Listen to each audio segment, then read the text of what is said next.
Bienvenidos a leer toda la Biblia. Abril 3, Deuteronomio capítulo 23, verso 1 al capítulo 25, verso 19. No se admitirá en la asamblea del Señor a ningún hombre que tenga los testículos aplastados o el pene mutilado. No se admitirá en la asamblea del Señor a ningún hijo ilegítimo ni a sus descendientes hasta la 10ª generación. No se admitirá en la asamblea del Señor a ningún amonita, ni moabita, ni tampoco a sus descendientes hasta la 10ª generación. Esas naciones no te recibieron con alimento ni agua cuando saliste de Egipto. En cambio, contrataron a Balaam, hijo de Beor, proveniente del lejano Petor en Aram Naharaim, para que te maldijera. Pero el Señor tu Dios se negó a escuchar a Balaam y convirtió esa maldición en bendición, porque el Señor tu Dios te ama. Jamás en tu vida buscarás el bienestar ni la prosperidad de los amonitas ni de los moabitas. No detestes a los edomitas ni a los egipcios, porque los edomitas son tus parientes y porque viviste como extranjero entre los egipcios. Podrá entrar en la asamblea del Señor la 3ª generación de los edomitas y de los egipcios. Cuando salgas a la guerra contra tus enemigos, asegúrate de mantenerte lejos de toda impureza. Cualquier hombre que quede ceremonialmente impuro debido a una emisión nocturna deberá alejarse del campamento y quedarse allí el resto del día. Hacia el atardecer tendrá que bañarse y podrá volver al campamento al ponerse el sol. Deberás designar una zona fuera del campamento donde puedas ir a hacer tus necesidades. Cada persona tendrá una pala entre sus herramientas. Cuando vayas a hacer tus necesidades, cava un hoyo con la pala y luego cubre el excremento. El campamento debe ser santo porque el Señor tu Dios se mueve dentro de él para protegerte y derrotar a tus enemigos. Ten cuidado de que Él no vea nada vergonzoso en medio de ti o se alejará de tu lado. Si un esclavo huye de su amo y se refugia contigo, no lo devuelvas a su amo. Déjalo vivir en medio de ti en cualquier ciudad que elija y no lo oprimas. Ningún israelita, sea hombre o mujer, se dedicará a la prostitución ritual del templo.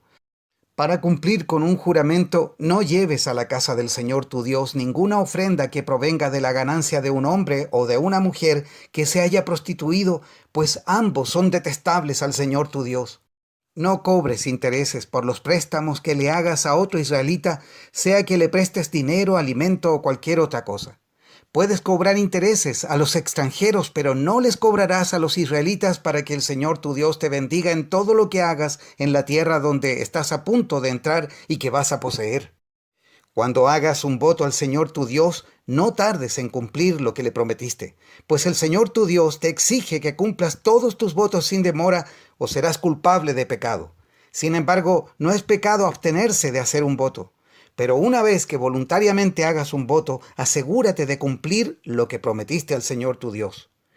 Cuando entres en el viñedo de un vecino, podrás comer todas las uvas que quieras, pero no te llevarás nada en una canasta. También, cuando entres en el campo de un vecino, podrás arrancar los granos de trigo con la mano, pero no cortarás las espigas con la hoz.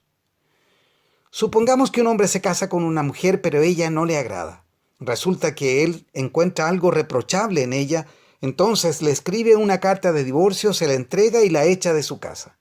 Una vez que ella abandona la casa, queda libre para volver a casarse. Sin embargo, si el segundo marido también la desprecia y se divorcia de ella o se muere, el primer marido no podrá casarse de nuevo con ella porque ha quedado impura. Sería un acto detestable a los ojos del Señor. No debes manchar de culpa la tierra que el Señor tu Dios te da como preciada posesión.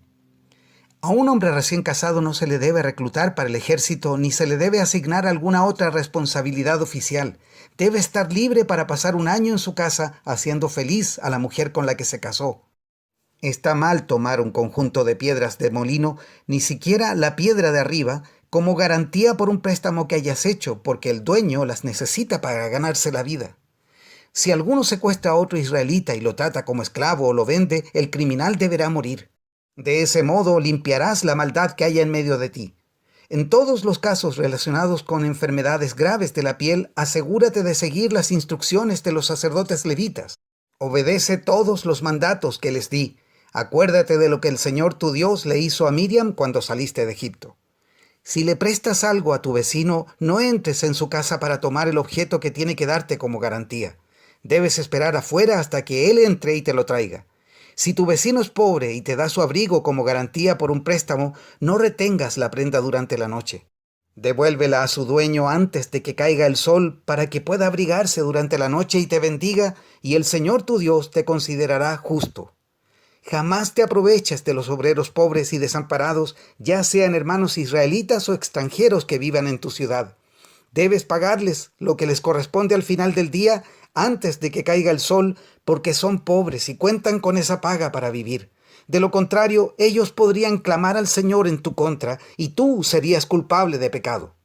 Los padres no deben morir por los pecados de los hijos, ni los hijos deben morir por los pecados de los padres. Los que merezcan la muerte serán ejecutados por sus propios delitos. Debes actuar con justicia con los huérfanos y con los extranjeros que vivan en tu tierra, y nunca aceptes la ropa de una viuda como garantía por su deuda. Recuerda siempre que fuiste esclavo en Egipto y que el Señor tu Dios te rescató de la esclavitud. Es por eso que te doy este mandato. Cuando estés juntando la cosecha y olvides un atado de grano en el campo, no regreses a buscarlo. Déjalo allí para los extranjeros, los huérfanos y las viudas. Entonces el Señor tu Dios te bendecirá en todo lo que hagas. Cuando sacudas los olivos para que caigan las aceitunas, no pases por las mismas ramas 2 veces. Deja las aceitunas que quedan en el árbol para los extranjeros, los huérfanos y las viudas. Cuando coseches las uvas de tu viñedo, no repases las vides. Deja los racimos que quedan para los extranjeros, los huérfanos y las viudas. Recuerda que fuiste esclavo en la tierra de Egipto, es por eso que te doy este mandato. Supongamos que 2 personas llevan un altercado ante el tribunal y los jueces declaran que una tiene razón y que la otra está equivocada. Si a la persona que está equivocada la condenan a ser azotada, el juez deberá ordenarle que se ponga en el piso y reciba en su presencia la cantidad de azotes correspondientes al delito que cometió. Pero nunca le den más de 40 azotes. Más de 40 azotes sería una humillación pública para tu hermano israelita. No le pongas bozal al buey para impedirle que coma mientras trilla el grano. Si 2 hermanos viven en una misma propiedad y uno de ellos muere sin tener un hijo varón, la viuda no podrá casarse con alguien que no sea de la familia. En cambio, el hermano de su esposo tendrá que casarse y tener relaciones sexuales con ella para cumplir con los deberes de un cuñado. Al primer hijo varón que ella tenga de esa relación se le considerará hijo del hermano fallecido, para que su nombre no sea olvidado en Israel. Sin embargo, si el hombre se niega a casarse con la viuda de su hermano, ella deberá ir a la puerta de la ciudad y decirle a los ancianos allí reunidos: el hermano de mi esposo se niega a preservar el nombre de su hermano en Israel.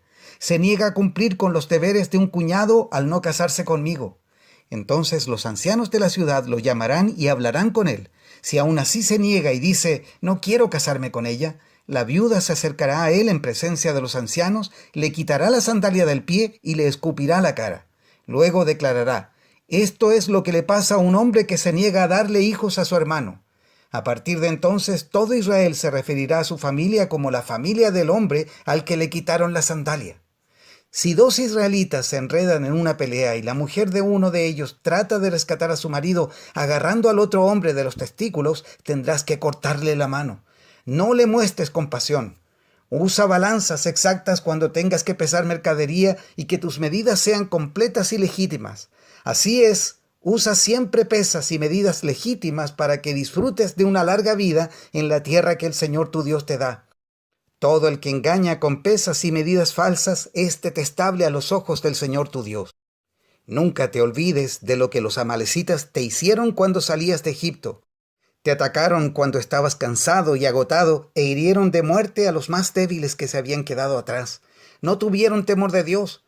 Por lo tanto, cuando el Señor tu Dios te haya dado descanso de todos tus enemigos en la tierra que te da como preciada posesión, destruirás a los amalecitas y borrarás su memoria de la faz de la tierra. No lo olvides nunca. Lucas capítulo 10, versos 13 al 37. ¿Qué aflicción les espera, Corazín y Betsaida? Pues si en las perversas ciudades de Tiro y de Sidón se hubieran hecho los milagros que hice entre ustedes, hace tiempo sus habitantes se habrían arrepentido de sus pecados vistiéndose de tela áspera y echándose ceniza sobre la cabeza en señal de remordimiento. Así es, el día del juicio les irá mejor a Tiro y a Sidón que a ustedes. ¿Y ustedes, los de Capernaum, serán honrados en el cielo? No, descenderán al lugar de los muertos. Entonces dijo a sus discípulos: El que acepta el mensaje de ustedes me acepta también a mí. El que los rechaza a ustedes, a mí me rechaza. Y el que me rechaza a mí, rechaza a Dios, quien me envió. Cuando los 70 y los discípulos regresaron, le informaron llenos de alegría: Señor, hasta los demonios nos obedecen cuando usamos tu nombre. Sí, les dijo, vi a Satanás caer del cielo como un rayo. Miren, les he dado autoridad sobre todos los poderes del enemigo. Pueden caminar entre serpientes y escorpiones y aplastarlos. Nada les hará daño. Pero no se alegren de que los espíritus malignos los obedezcan. Alégrense porque sus nombres están escritos en el cielo. En esa misma ocasión, Jesús se llenó del gozo del Espíritu Santo y dijo: Oh Padre, Señor del cielo y de la tierra, gracias por esconder estas cosas de los que se creen sabios e inteligentes y por revelárselas a los que son como niños. Sí, Padre, te agradó hacerlo de esa manera. Mi Padre me ha confiado todo. Nadie conoce verdaderamente al Hijo excepto el Padre, y nadie conoce verdaderamente al Padre excepto el Hijo y aquellos a quienes el Hijo decide revelarlo. Después, cuando estuvieron a solas, se volvió a sus discípulos y les dijo: Benditos los ojos que ven lo que ustedes han visto. Les digo que muchos profetas y reyes anhelaron ver lo que ustedes ven, pero no lo vieron, y anhelaron oír lo que ustedes oyen, pero no lo oyeron. Cierto día, un experto en la ley religiosa se levantó para probar a Jesús con la siguiente pregunta: Maestro, ¿qué debo hacer para heredar la vida eterna? Jesús contestó: ¿Qué dice la ley de Moisés? ¿Cómo la interpretas? El hombre contestó: Amarás al Señor tu Dios con todo tu corazón, con toda tu alma, con toda tu fuerza y con toda tu mente, y amarás a tu prójimo como a ti mismo. Correcto, le dijo Jesús. Haz eso y vivirás. El hombre quería justificar sus acciones, entonces le preguntó a Jesús: ¿Y quién es mi prójimo? Jesús respondió con una historia. Un hombre judío bajaba de Jerusalén a Jericó y fue atacado por ladrones. Le quitaron la ropa, le pegaron y lo dejaron medio muerto al costado del camino. Un sacerdote pasó por allí de casualidad, pero cuando vio al hombre en el suelo, cruzó al otro lado del camino y siguió de largo. Un ayudante del templo pasó y lo vio allí tirado, pero también siguió de largo por el otro lado. Entonces pasó un samaritano despreciado, y cuando vio al hombre, sintió compasión por él. Se le acercó y le alivió las heridas con vino y aceite de oliva, y se las vendó. Luego subió al hombre en su propio burro y lo llevó a un alojamiento, donde cuidó de él. Al día siguiente le dio 2 monedas de plata al encargado de la posada y le dijo: Cuida de este hombre. Si los gastos superan esta cantidad, te pagaré la diferencia la próxima vez que pase por aquí. Ahora bien, ¿cuál de los 3 parece que fue el prójimo del hombre atacado por los bandidos?, preguntó Jesús. El hombre contestó: el que mostró compasión. Entonces Jesús le dijo: Así es, ahora ve y haz lo mismo. Salmos 75, versos 1 al 10. Te damos gracias, oh Dios, te damos gracias porque estás cerca. Por todas partes la gente habla de tus hechos maravillosos. Dios dice: en el momento que tengo pensado, haré justicia contra los perversos. Cuando la tierra tiembla y sus habitantes viven en caos, yo soy quien mantiene firmes sus cimientos. Al orgulloso le advertí: deja de jactarte. Al perverso le dije: no levantes tus puños. No levantes tus puños desafiantes contra los cielos, ni hables con semejante arrogancia. Pues nadie en la tierra, del oriente ni del occidente, ni siquiera del desierto, debería alzar un puño desafiante. Dios es el único que juzga. Él decide quién se levantará y quién caerá. Pues el Señor sostiene una copa en la mano, llena de vino espumoso mezclado con especias. Él derrama el vino en señal de juicio, y todos los malvados lo beberán hasta la última gota.